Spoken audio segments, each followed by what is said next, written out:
Hey, what's going on, YouTube? Today we're going to be going over my picks for the top 5 most complete mass monsters of all time. These are, in my book, the most well-rounded symmetrical bodybuilders that have very little weaknesses. And just to clear a few things up, I'm going to be talking about the top contenders at the highest level in bodybuilding. Also, there were so many that could have made this list that I just wanted to narrow it down to 5. So these were the biggest, most complete bodybuilders that made a huge impact in bodybuilding during their era. So with all that being said, let's go ahead and jump right into this thing. Coming in at number 5, we have Nasr al-Somebody. This man was freaking huge. He was over 300 pounds in the offseason at 5 foot 11 inches. He won several shows in his career and placed second in the Olympia to Dorian Yates. He was widely considered to be an uncrowned Mr. Olympia in 1997. That year, Dorian won in what was a very controversial decision. Nasr was at his best, and Dorian was almost at the end of his career, with several injuries mounting up, and with mild distension in the midsection. Unfortunately, Nasr died at age 47 due to kidney failure. However, he will always be remembered as one of the biggest, most complete bodybuilders of the 90s. Coming in at number 4, we have Big Ramy. Now, you want to talk about the monster of all monsters, this is your man. He has reportedly got up to 350 pounds in the offseason at only 5 foot 10 inches, making him one of, if not the biggest bodybuilders in history. This man destroys everybody on size, but seems to struggle with conditioning.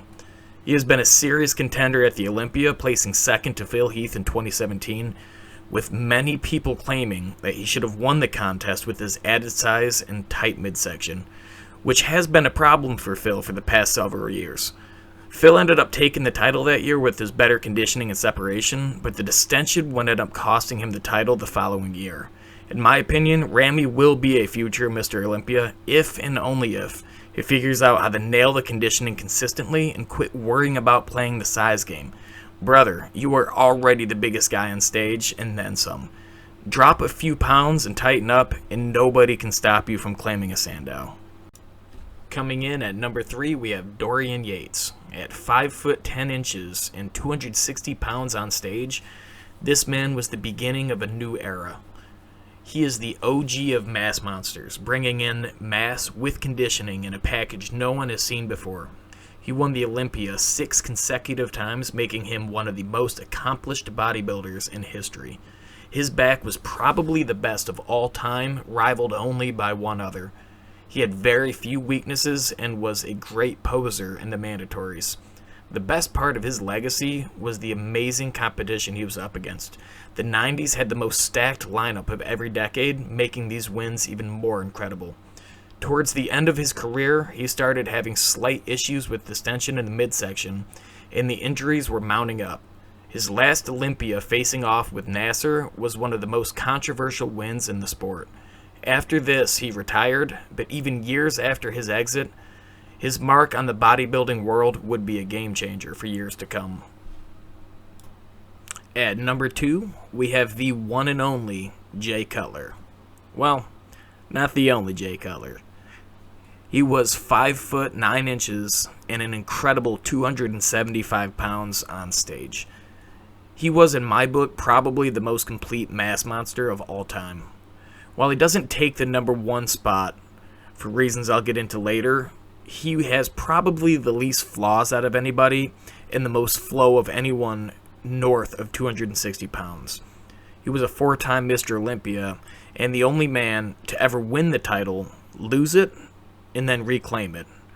When he came back in 2009 and took back his title, he did so with one of the best physiques to ever walk the stage. His conditioning was so spot on, along with his insane size, he was too much for the others to compete with. This was the same competition where the famous quad stomp photo was taken. After, he essentially became the ambassador of bodybuilding and a favorite amongst fans. Not to mention, he was part of the greatest rivalry of the Mr. Olympia with the next man on this list. Topping off the list at number 1, we have the GOAT, Ronnie Coleman. Who couldn't see this coming? Ronnie needs no introduction, being an 8-time Mr. Olympia winner, tied with Lee Haney for the most Olympia wins ever.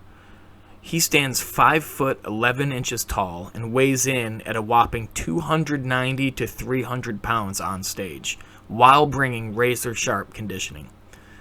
While 99 was probably his most aesthetic look ever, his 2003 win goes down as the most dominant physique ever, while also being the strongest overall bodybuilder to date.